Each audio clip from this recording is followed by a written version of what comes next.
Bom dia, senhoras e senhores. Hoje a gente vai fazer uma apreciação de um dos textos da revista A Bolha, uma revista que tem dentro do universo da Valete e que é feito pelo pessoal da Valete,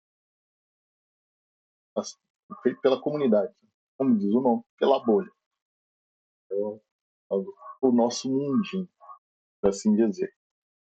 Então, vamos fazer a apreciação de um texto e, bom, considere apoiar esse canal. Tem um QR Code aqui na tela.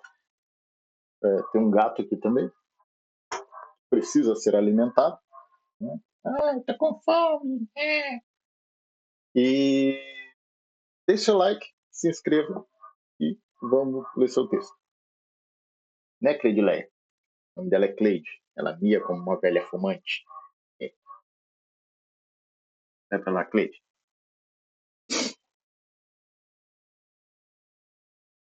A crise da imaginação moral. Como a literatura do conforto e a validação emocional estão substituindo a sabedoria dos clássicos. Há uma peculiar melancolia que me invade sempre que percorro os corredores das livrarias contemporâneas. Não é o cheiro de papel que mudou, muito menos a iluminação que ainda permanece convidativa. O que vejo é a mudança de conteúdo. A promessa de confronto com a realidade e de expansão do espírito foi substituída pela venda de mera confirmação do eu. Deslizo meus dedos pelas estantes e observo os destaques. Livros com capas coloridas e títulos extravagantes, prometendo êxtases rápidos. Idealizações românticas e fantasias onde o desejo não encontra barreiras reais. Estamos testemunhando a substituição da literatura como a ideia para literatura como uma droga emocional. O desprezo crescente pelos clássicos não é apenas uma mudança de gosto, é um sintoma de uma civilização que perdeu a paciência para o sofrimento e trocou a verdade por um tipo de validação pessoal. A literatura, em sua mais alta concepção, sempre funcionou como uma janela através sempre funcionou como uma janela. Através dela, olhamos para fora, para o outro, para realidades que não são as nossas, tempos que não vivemos e dores que esperançosamente não precisaremos suportar na carne para compreender na alma. Os clássicos, de Homero a Machado de Assis, de Dante a Tolstói, exigem que saiamos de nós mesmos. Eles pedem o sacrifício do ego. No entanto, a produção literária atual, impulsionada por algoritmos de redes sociais e tendências de consumo imediato, inverteu a lógica. O livro deixou de ser uma janela e tornou-se um espelho. O leitor moderno, e aqui faço um recorte necessário e sóbrio sobre um público majoritariamente feminino que consome vorazmente o gênero de fantasia romântica, muitas vezes busca na página não a alteridade, mas a projeção. Busca-se o conforto, busca-se a cura através da fantasia. As narrativas modernas frequentemente oferecem protagonistas que não são veículos, que são veículos vazios para a inserção do leitor, vivendo romances onde a fricção da realidade é removida em favor de uma fetichização afetiva. Não há o risco de desencontro real, da feiura moral, do tédio conjugal. A nossa percepção, conjugal, que Flaubert dissecou com a cirúrgica precisão em Madame Bovary. Há, ao contrário, a promessa de um mundo que se curva aos nossos desejos emocionais. Isso não é a imaginação disciplinada, é a imaginação indulgente.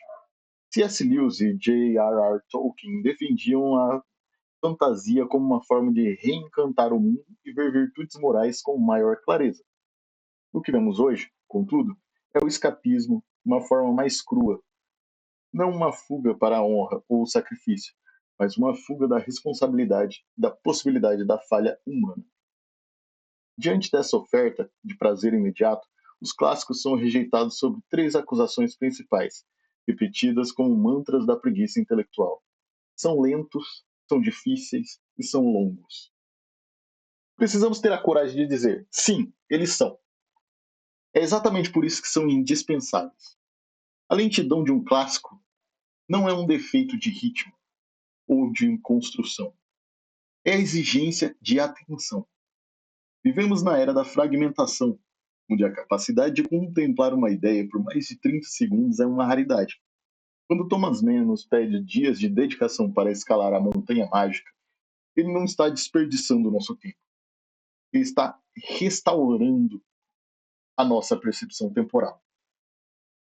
É um ensinamento que nos mostra como respirar em um ritmo que não é o da máquina nem o do mercado. A dificuldade, por sua vez, é a pedra de amolar do intelecto. Nossa, que frase fantástica. A dificuldade, por sua vez, é a pedra de amolar do intelecto. Um livro que não oferece resistência não nos transforma. Se lemos apenas aquilo que não necessita de esforço, que é fácil, que usa o vocabulário que já dominamos, expressando as opiniões que já possuímos, permanecemos estagnados. A profundidade de um Dostoiévski nos obriga a expandir a nossa capacidade empática. A dificuldade é, na verdade, o som do nosso espírito crescendo para caber em uma realidade maior. Uau! Uau! O que é extensão? Então, quanto à extensão? Os clássicos são longos porque a vida humana é complexa. A brevidade do consumo rápido não comporta a arquitetura de uma alma. Raskolnikov precisa de centenas de páginas para entender o peso de seu crime, porque Dostoiévski, não porque Dostoiévski não soubesse ditar, mas porque a redenção é um processo lento, agonizante e muitas vezes tedioso. A literatura de entretenimento nos dá o clímax sem a jornada. Os clássicos nos lembram que não há atalhos para a sabedoria. O abandono dos clássicos nos deixa indefesos diante da vida. A literatura de consumo, ao higienizar a experiência humana, cria uma geração despreparada para a tragédia, para o luto e para o paradoxo moral. Quem lê Ana Karenina não encontra apenas uma história de adultério, mas um tratado sobre o caráter inevitável das escolhas e da hipocrisia social. Quem lê Dom Casmurro aprende a desconfiar da própria narrativa, a entender o que o ciúme é um narrador não confiável que pode destruir a realidade. Os clássicos são o machado que quebra o mar congelado dentro de nós, para parafrasear Kafka. Eles nos mostram que heróis falham, pessoas boas sofrem injustamente e que, às vezes, não há final feliz. E que há uma beleza terrível e formativa nessa verdade. Ao trocarmos isso por narrativas onde o trauma é apenas algo estético e o amor é sempre uma salvação garantida, estamos atrofiando a nossa musculatura moral. Não se trata, portanto, de criminalizar o prazer ou o descanso. O silêncio e a leveza têm seu lugar. O perigo reside na desnutrição do imaginário. Quando a cultura prioriza sistematicamente o conforto sobre a verdade, iniciamos um processo de erosão invisível, porém contínuo, de nossa capacidade de discernimento. A pergunta que devemos nos fazer com honestidade não é apenas sobre o nosso próprio consumo, mas sobre a herança simbólica que estamos transmitindo. Que tipo de arquitetura interior terá a geração que nos sucederá, se for alimentada exclusivamente com a ideia de que o universo deve curvar-se às suas vontades? Nossa, eu vivia falando isso, meu filho. Se suprimirmos a tragédia, se suprimirmos a tragédia, a complexidade e a contradição humana de suas leituras, estaremos criando adultos capazes de suportar a vida real ou apenas crianças envelhecidas, desarmadas diante da primeira frustração inevitável? Nossa. Ler os clássicos, nesse cenário, deixa de ser um mero exercício estético para se tornar um imperativo civilizacional. É a única forma de garantir que, quando o espelho do narcisismo inevitavelmente se quebrar, ainda restará uma janela aberta e alguém com coragem necessária para olhar através dela.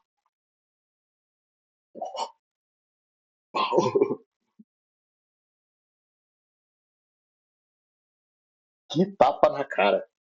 Que tapa na cara! Nossa! Ah, eu vou sentar para ler um livro. Ah, que tortura. Gente, a gente perdeu a capacidade de ler uma coisa. A maior parte, cara, se você tá aqui vendo esse vídeo, isso já você já é diferenciado, entendeu? Porque a maior parte das pessoas não conseguem escutar um vídeo por mais de 30 segundos. Ou que não esteja falando, ou jogando dopamina rápida na cara dela, assim. Só de cair aqui, você já é uma pessoa diferenciada. Ele já tá fora acima da média. Mas esse texto, pô, abre muito a nossa cabeça pro, pro básico, assim, pro clássico, entendeu? Porque ler é necessário. Pessoas que não leem são dominadas por pessoas que leem. Não sei se vocês já notaram isso.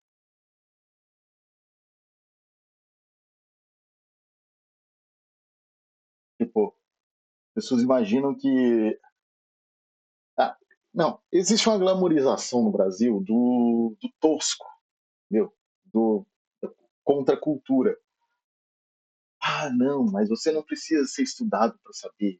Ah, não, mas você não é só na academia. Eu já vi muito esse questionamento. Ah, é só na faculdade, só na academia que existe a inteligência, uma pessoa. Cara, nosso presidente é um analfabeto, entendeu? Nosso presidente é eleito 4 vezes. É, se contar o governo Antônio da Dilma.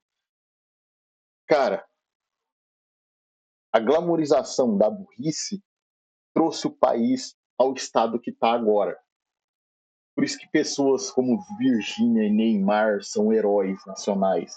Porque as pessoas glamorizam o idiota, o burro, se orgulham de não estudar, se orgulham de não ler e dão opinião sobre tudo.